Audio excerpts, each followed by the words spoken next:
اور جب کسی کام کا پختہ ارادہ کر لو تو اللہ پر بھروسہ رکھو، بے شک اللہ بھروسہ رکھنے والوں کو دوست رکھتا ہے۔ اگر اللہ تمہارا مددگار ہے تو تم پر کوئی غالب نہیں آ سکتا، اور اگر وہ تمہیں چھوڑ دے تو پھر کون ہے اس کے بعد تمہاری مدد کرے۔ اور مومنوں کو تو چاہیے کہ اللہ ہی پر بھروسہ رکھیں، اور کبھی نہیں ہو سکتا کہ کوئی پیغمبر خیانت کرے، اور خیانت کرنے والوں کو قیامت کے دن خیانت کی ہوئی چیز اللہ کے روبرو لا حاضر کرنی ہوگی،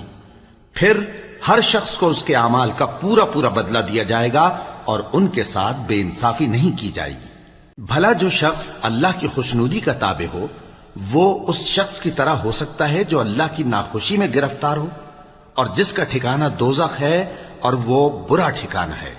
سب لوگوں کی اللہ کے ہاں مختلف درجے ہیں، اور اللہ ان کے سب اعمال دیکھ رہا ہے۔ اللہ نے مومنوں پر